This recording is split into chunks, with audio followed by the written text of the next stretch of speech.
The Koreshans believed that the earth was hollow and that humans lived on the concave inside surface of it. They theorised that the moon and stars, and indeed the rest of the universe, was contained within. On the outside, a void. When they formed the utopian community in Estero, Florida, that they called the Koreshan Unity Settlement, a common greeting of one member to another was, "We live inside."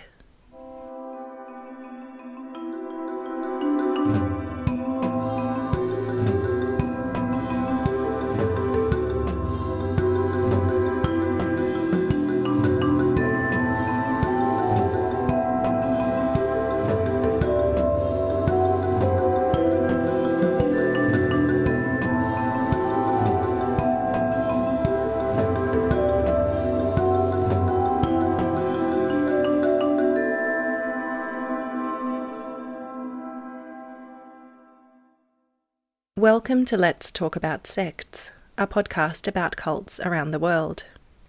I'm your host, Cyrus Teed. Today we're talking about a sect that had its heyday in the late 1800s and had some pretty peculiar beliefs. That said, the flat earthers of today prove that these kinds of beliefs aren't necessarily a thing of the past. This group was suggested by Jim Goodluck of the Forgotten News podcast, so thanks Jim for bringing it to my attention.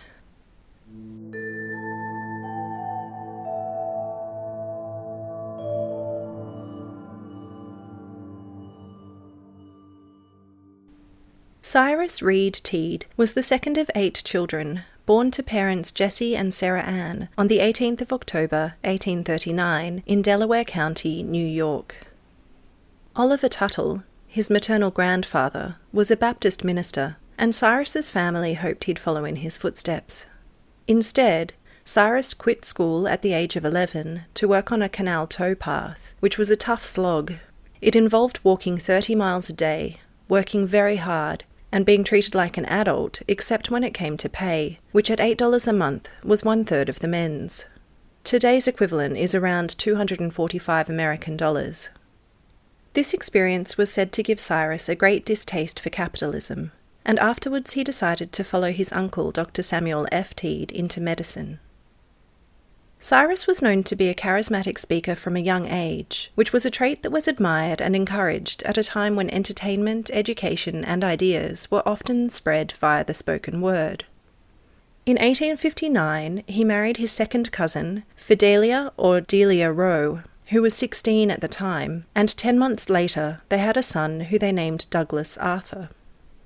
In 1862, the family moved to Brooklyn, New York, and Cyrus didn't hesitate in signing up to fight in the Civil War.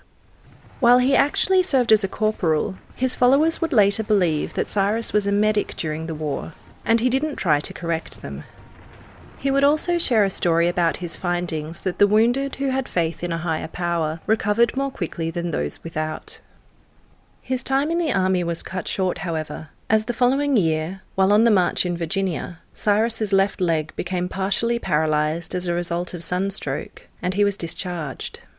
He would go on to complete his medical studies at the Eclectic Medical College of the City of New York, from which he graduated in 1868. Eclectic medicine was popular in the late 19th and early 20th centuries, and was a branch of American medicine that used botanical remedies and physical therapies in response to some of the more extreme practices of the time, like mercury-based remedies, bloodletting, and purges. The branch was an alternative to the path of Cyrus's allopathic physician uncle, who he'd originally studied under, and from here it's apparent that Cyrus was open to more unconventional ideas. Upon completing his studies, Cyrus returned his family to Utica, New York, and opened up a practice with his uncle. Outside the practice, they hung a sign that said, "He who deals out poison deals out death." Apparently the floor beneath their business housed a bar, and the sign caused some amusement there.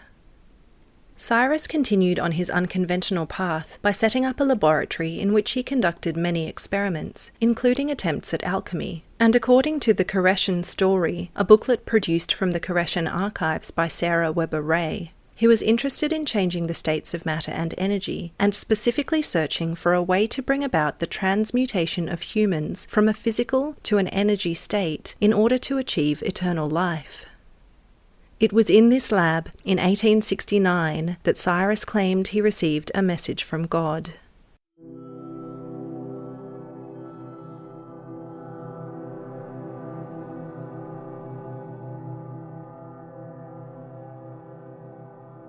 Some say that what Cyrus would call his illumination was the result of an electric shock, but that's difficult to prove.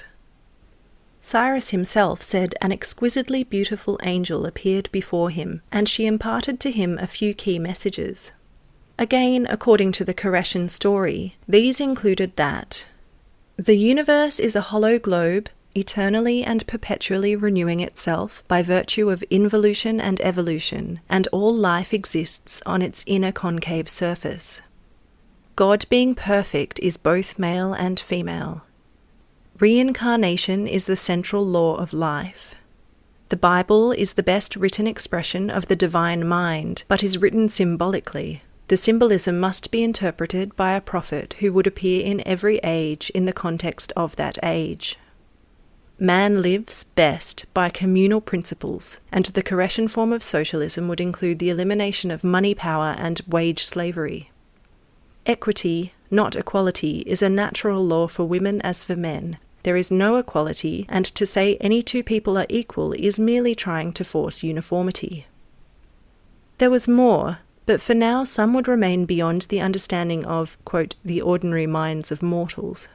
The angels' messages would form the core of what was to become Koreshanity. The main takeaway was that Cyrus Teed was the seventh in a line of prophets, of which Jesus had been sixth.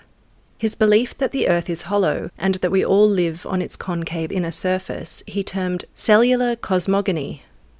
Cyrus's theories in this area diverged from earlier theories about a hollow earth, such as that put forward by astronomer Edmund Halley in the 17th century, in that he was first to suggest that we live on the inner surface of said hollow earth. It can't be said that Cyrus's ideas caught on right away. His father was known to disapprove of them, and he didn't accept his son as the next Messiah. Over the next few years, Cyrus and his family moved around a fair bit as he tried to spread his messages and gain a following. His focus on this new mission wasn't doing much good for his medical practice, and some say he became known as the Crazy Doctor. Cyrus and a colleague, Dr. Andrews, visited the Harmony Society in Economy, Pennsylvania in 1873, and it could be assumed that he took away some ideas from the communal and celibate model of living that they found there. Around this time, Delia's health began to fail.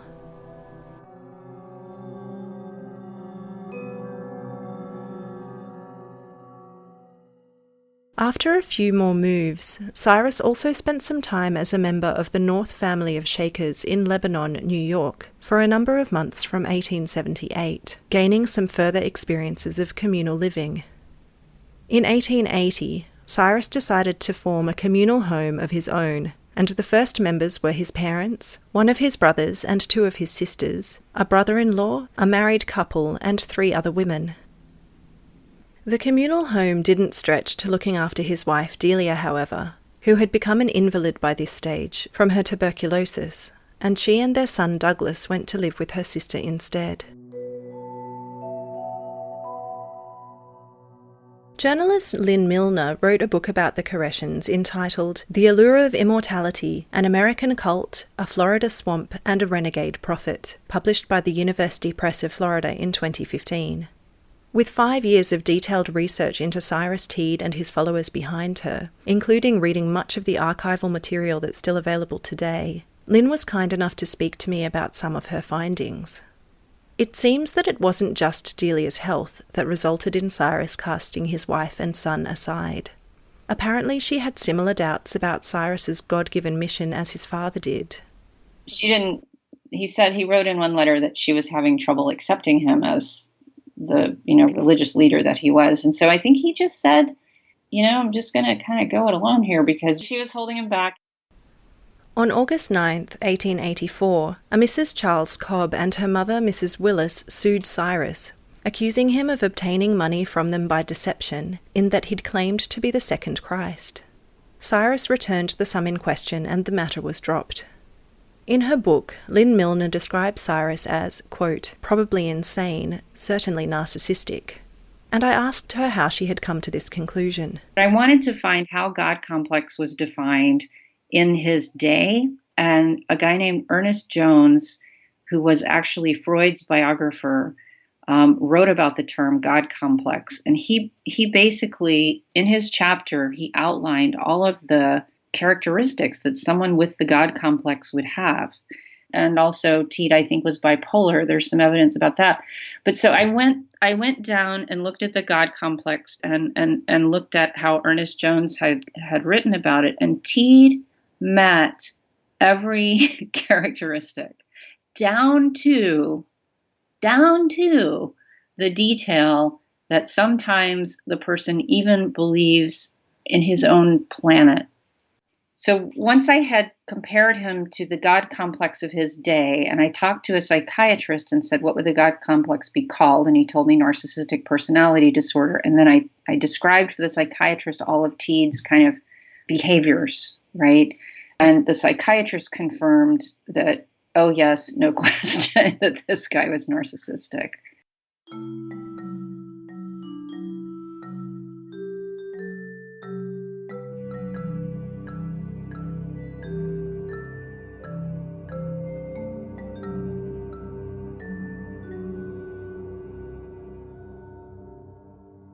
It had now been over 15 years since Cyrus's illumination and revelation that he was a prophet. He was in his mid-40s and things hadn't really been going so well for him. But it seems he was a determined man. Things started to look up in 1886, when a contact from New York invited Cyrus to speak at the National Association of Mental Sciences' upcoming convention in Chicago. His appearance there was well received, and the city became his new home. A number of communal living groups were formed. Cyrus stayed in touch with the North family of Shakers and the Harmony Society, and was also in contact with the Brotherhood of the New Life in California. In November 1889, Cyrus began publishing a newspaper called The Flaming Sword, which I understand had previously been known as The Guiding Star. It was in 1891 that Cyrus took on the name Koresh, the Hebrew version of his own name, which means shepherd. And by 1892, the Koreshans had rented 8.5 acres of land in Washington Heights, Illinois, with a mansion and 7 cottages for their now 110-strong community to live on. They named this community Beth Ophrah, and 83 of the 110 who lived there were women. The Koreshan Unity would remain female-dominated to the end.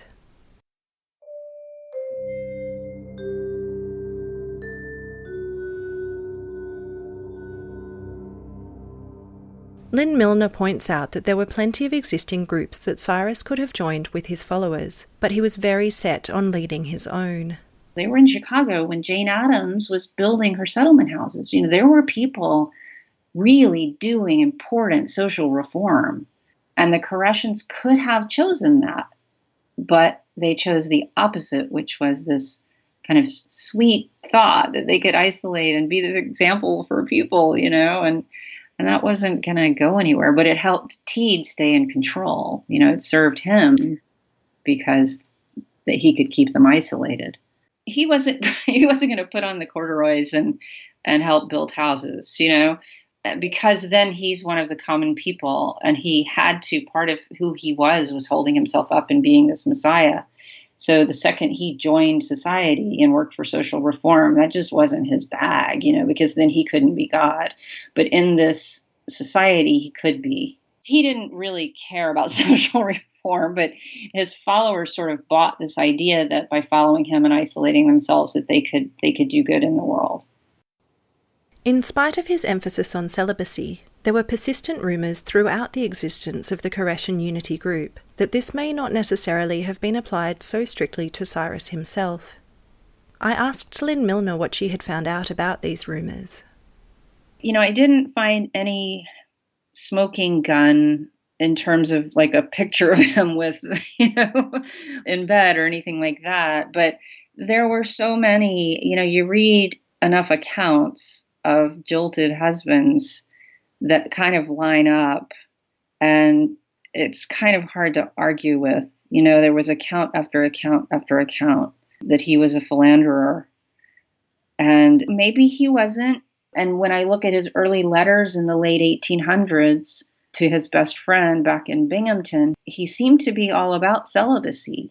But that might have changed as he got followers, he might have changed. And there's plenty of evidence that a lot of women found him attractive and wanted to be his favorite. One of the things that he would tell women is that this woman, you are my Minerva, and to bring her in and make her feel special. And then she would be offended when another woman was his Minerva. So it seems that there was evidence that he was a philanderer, but I couldn't nail it down. And certainly he was an inveterate flirt. He understood the power that he had, especially over women.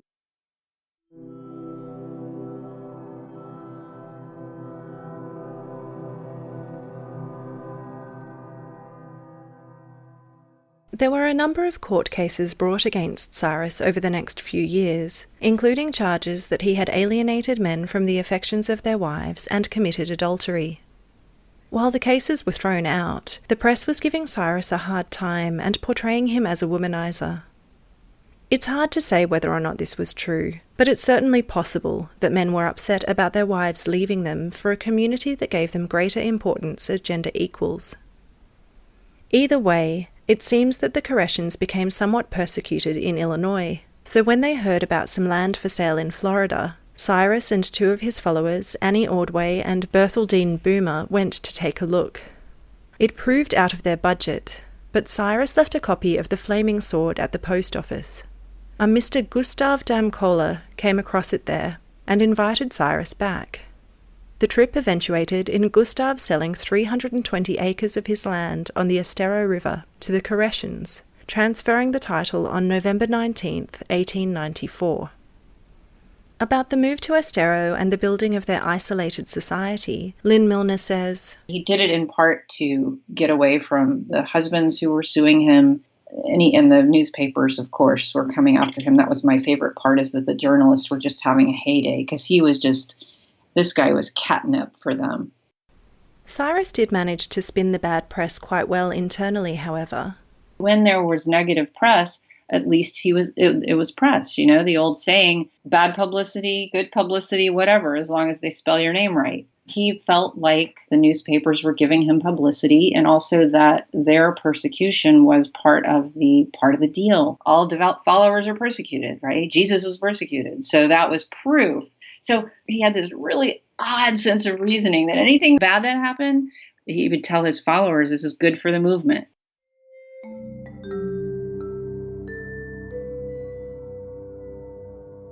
Annie Ordway, who had been on the original trip to Florida with Cyrus, was a key supporter of Koreshanity and was supposedly Cyrus's equal in leading the belief system. There were rumours that she was also his mistress, but today they're impossible to verify. She later changed her name to Victoria Gracia and was rechristened as such. About Annie/Victoria, Lynn Millner says there was much contention within the sect. The woman that he, quote-unquote, chose, right, was sort of reviled by the other women in the group. And after he died, she ran off, and within 4 months she had married the Koreshan dentist. So that tells you how committed she was to him. She might have been the ultimate huckster. I asked in what ways the other Koreshan women behaved towards Annie/Victoria. Attempts to shoot her down and say that she had taken drugs at one point, and because they knew that Teed was anti-drug, and they tried to use her as a wedge between Teed and his best friend, and it was just a mess. It was very junior high.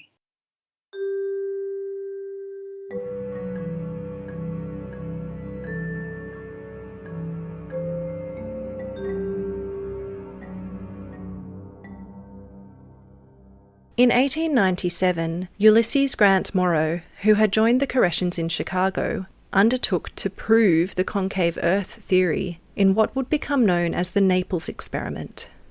Ulysses endeavoured to build a rigid, straight-lined physical instrument that he could measure against a water surface. By joining together 12-foot-long, 4-feet-wide segments that he described as double T-squares, made of mahogany and braced by steel bars, he created an extendable contraption that he called a rectilineator. Over a few months, members constructed 2.5 miles of adjoining segments. The next portion was completed with poles, and the findings were that the line met the water at just over 4 miles, proof that the Earth had curved upwards.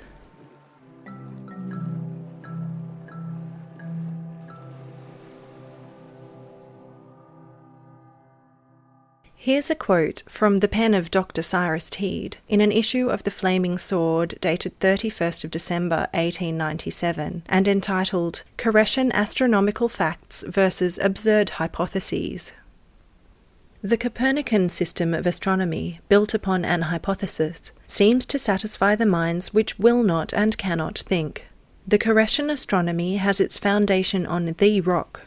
We have presented an experimental fact, the result of invention, months of careful labour by the geodetic staff of the Koreshan Unity, thus furnishing unquestionable proof of the cellular cosmogony advocated by the discoverer for the last nearly 30 years. Ulysses detailed the experiment and its conclusions in great depth for the publication he co-authored in 1898 with Cyrus under the name Koresh, entitled The Cellular Cosmogony. There are a few elements to cellular cosmogony that are worth examining, and I'd highly recommend checking out the pictures of some of the diagrams and working models that Cyrus put together to demonstrate his belief system. So the reason we can't see across to the other side of the Earth within this hollow globe is because of the thick atmosphere. Then the Sun is a rotating electromagnetic battery that is half light, half dark, and we can't see it directly. What we see are its rays of light refracted and, quote, focalizing. When the Sun rotates, its dark side emits numerous rays of light that are again refracted and focalize as the stars. Sent outwards from the Sun are gravic rays that provide the force we usually understand as gravity. There's quite a lot more detail that I won't go into, but it seems that Cyrus had an explanation for many of the questions his theories elicited, and perhaps only came up with each one off the back of some fairly specific criticisms.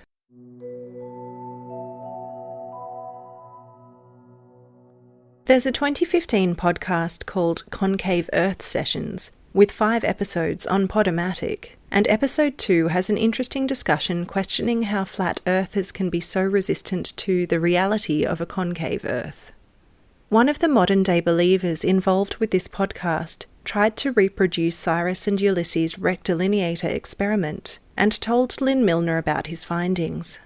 He tried to prove the concave Earth theory by going to Padre Island, which is a straight stretch of land. It's actually straighter than Naples Beach, where the Koreshans tested their theory. And he recreated the Koreshans' rectilineator, measured Padre Island, and he wasn't able to do the test, and he was finding inaccuracies. And he contacted me, and he says, what I've discovered was it is impossible that they could have proved it using that equipment. It's just impossible to get exact measurements, even with today's advanced technology. I also went down a bit of a rabbit hole on YouTube and found a number of videos claiming to prove similar beliefs in this area to those espoused by Cyrus Teed. They've had many thousands of views all up, so I'd say it's ill-advised to assume that this kind of ideology wouldn't have had the appeal in today's better-educated world.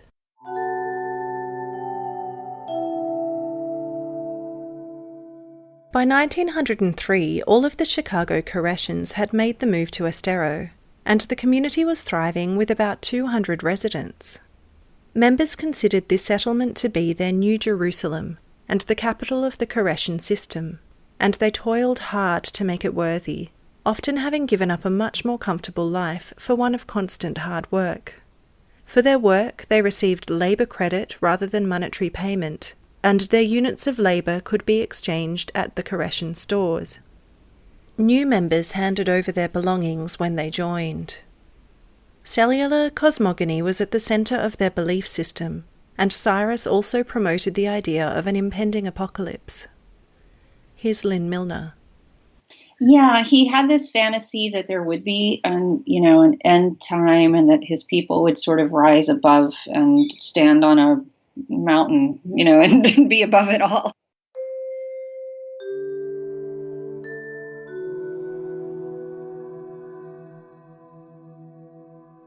There were essentially different levels of membership. If you joined the religious order, you lived a celibate life within the settlement. Men and women lived in separate housing, and celibacy was intended to be an equalizer in some ways, circumventing one of the original sins, which they believed to be a woman's desire for a man. If you were in the cooperative order, however, you could live outside the settlement and you didn't have to be celibate. You could stay with your family but still work in Koreshan businesses. These included a boatworks, a print shop, a sawmill, a utilities and electrical works, and a number of other businesses. Thomas Edison and Henry Ford were known to have visited the community at some time around this period. The Flaming Sword newspaper circulated weekly with words from the pen of Cyrus, new ideas, reinforcement of older ones, and rebuttals of critics. They were also talking to the government in Honduras about acquiring 200,000 acres there for a colony. There was a Koreshan Unity School, and there was also leisure time, with music and art a welcome pursuit, including performances of plays and a community orchestra. I asked Lynn Millner about her thoughts as to whether the Koreshan Unity Settlement were generally harmless. Harmless, yes. I mean, there were a lot of people who suffered, people who joined the group who suffered. But in terms of harmless to outsiders, yeah, I do. I think so. And about those who suffered within? There were many, many accounts of their being hungry at times. They were in Chicago without heat for a stretch one winter. So physical suffering because of a lack of money. And then once they were in Florida, of course, they were suffering from everything you would suffer from if you're trying to build a city in a jungle. They had typhoid, and a few of the younger girls died of typhoid until they could get their wells dug. They came down and very few of them had experience building. And so they didn't really know what they were doing. So yeah, I think that there was a lot of suffering. And then, of course, whenever anyone defected, there was plenty of complaining. They would either write to Teed and tell him that he was a terrible person, or they would write to the newspaper more often and say that Teed had misbehaved in some way, that he caused the group to suffer financially, that he took advantage of the women, that he ate well when they didn't, when his followers didn't, that he traveled well when they were kind of stuck in Estero and miserable. So there was plenty of evidence that it wasn't all lollipops and sunshine.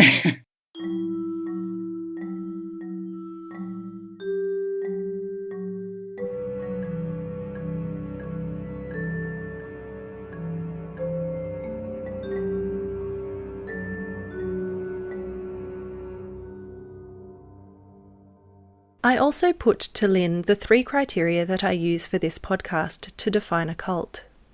Here are her thoughts about how they relate to Cyrus Teed and the Koreshan Unity.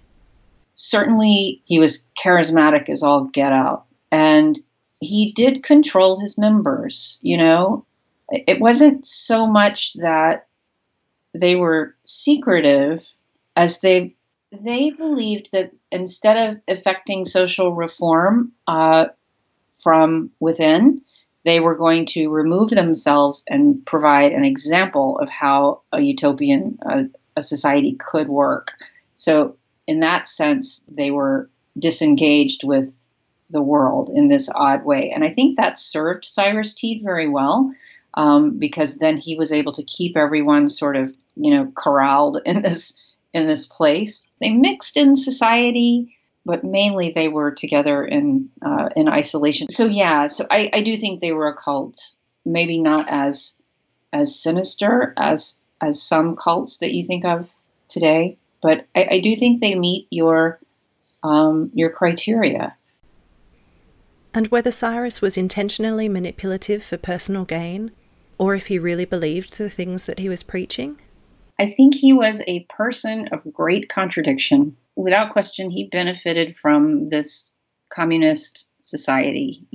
People contributed all of their belongings. They surrendered over to the Unity when they joined, and he benefited from that. But at the same time, yeah, he thought that, he tied in communism to his religious beliefs. And I don't know. I went back and forth, and ultimately in writing the book, I wanted the reader to decide. I mean, now today I'm talking to you and I'm thinking, oh yeah, he was a total huckster, but other days I would be like, I'd read those letters from 1878 to his friend, and I was like, no, this is a crazy guy who really believes that this is the way to be.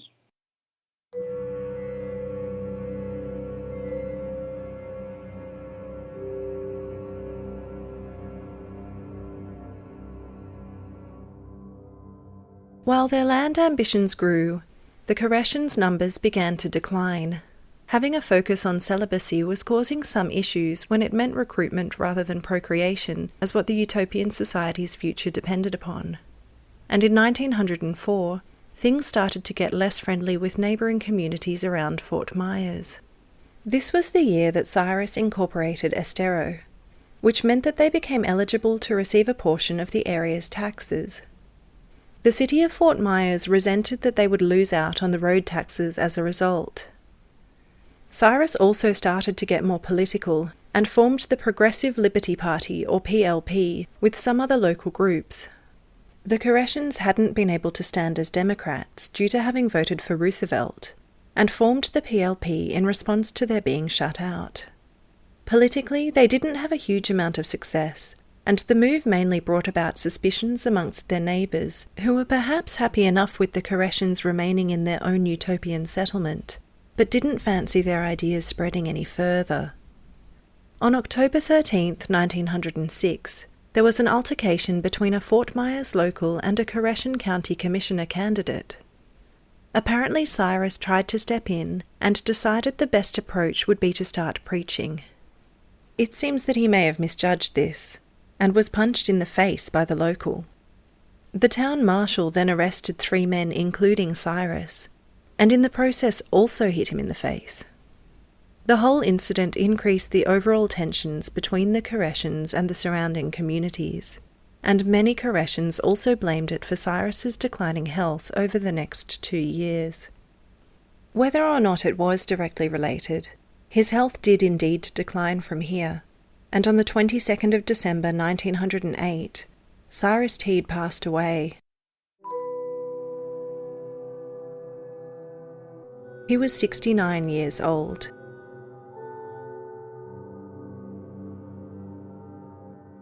His followers remained steadfast in their belief in their Messiah, and placed his body in a bathtub to watch over it and await his resurrection. Lynn Millner again. After he died and they were keeping watch over his body for those 5 days, the health department did intervene, and the Koreshans were becoming much more private and asking that people not send letters through the regular post because they were afraid of them being intercepted, and they were afraid, I think, of the health department intervening in some kind of more forceful way.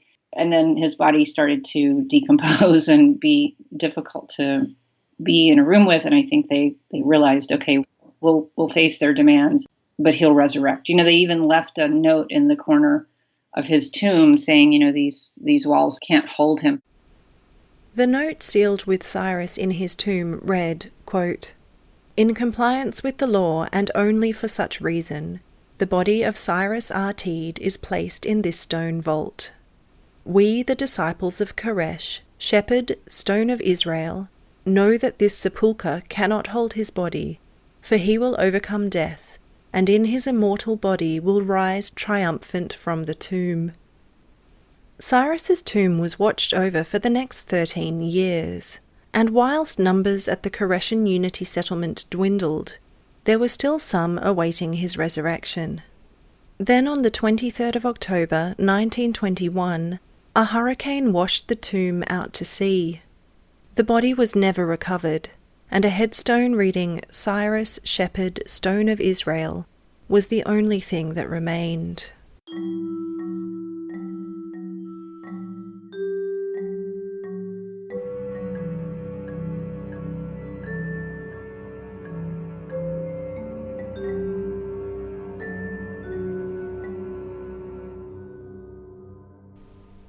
If you wondered whatever happened to Cyrus's abandoned wife and son, Delia passed away in 1885, and Douglas was taken in by a Mrs. Streeter. She was able to provide him with much more support than his father did, and even paid for him to go to Italy and study art. Douglas Teed became a renowned painter, and Lynn Millner told me that towards the end of his father's life, Douglas came to visit the Koreshan Unity Settlement. Later, his son came back into the picture, and they thought they were making peace, but then his son was an artist of some note, and Teed thought that he had donated some art to the art hall in Estero. It turns out it was just on loan, or that Douglas expected payment. And so Douglas ended up suing his father. I don't know if he sued him or if he just wrote some very threatening letters, but claiming that Teed owed him some serious money for the art. So they had a very rocky relationship. It seems that Douglas did sue the Koreshan Unity, and a full settlement was made out of court the same year that Cyrus Teed passed away. Over the 3 decades following Cyrus's death, the core number of Koreshans still living in Estero was a few dozen at most. In 1930, the community had a brief rejuvenation under the influence of a newly arrived member named Hedwig Michel, who had fled Nazi Germany. She added a gas station, a Western Union, and a restaurant to the settlement, but with the other members mostly elderly already when she arrived. By 1960, membership was down to just 4 people. In 1961, Hedwig gifted the land to the state of Florida on condition that they could remain living there, and that she work with them to retain some of the history of the Koreshan utopia. Some of the buildings were preserved, and these became the Koreshan Unity Settlement Historic District, recognised by the National Register of Historic Places in 1976, with the surrounding area run as a national park. Hedwig, known as the last Koreshan, lived up until her death in the building known as the Planetary Court, and passed away in 1982. The settlement area is now known as the Koreshan State Historic Site, and it's open to the public. You can visit some of the original settlement buildings, including Teed House, and you can see a hollow earth model, some of the community's original signage, and even a piece of the rectilineator there. It's definitely on my travel list.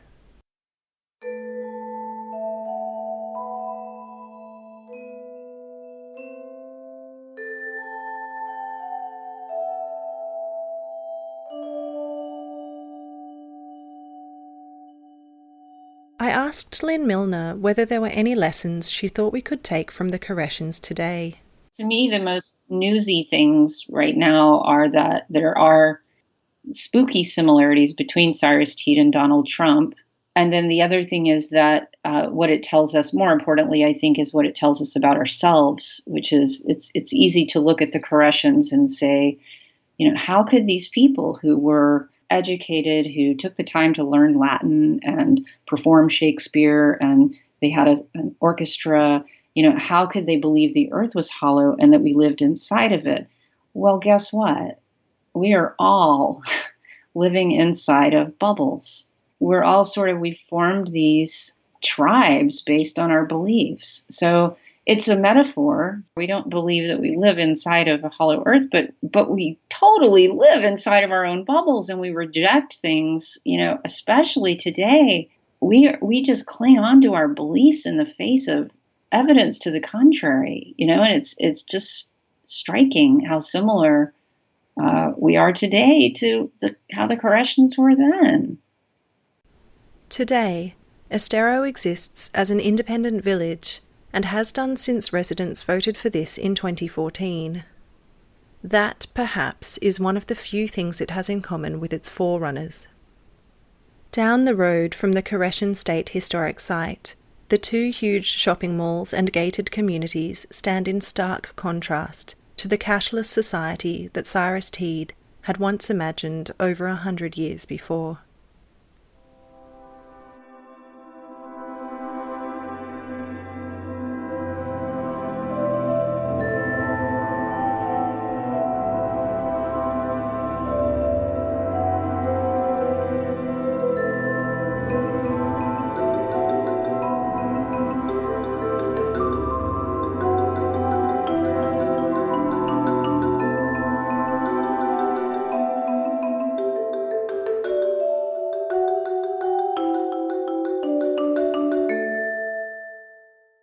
huge thanks to Lynn Millner for her fascinating contributions to this episode.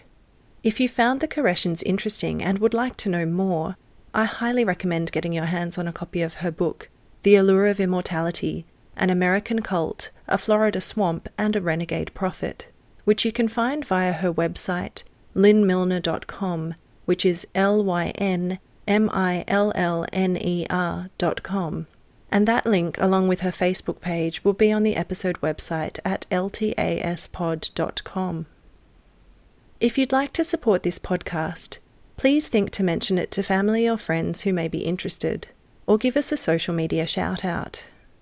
You can also support the podcast's creation with a small monthly donation at patreon.com/ltaspod. If you've been personally affected by involvement in a cult, or would like to support those who have been, you can find support or donate to Cult Information and Family Support if you're in Australia via www.cifs.org.au.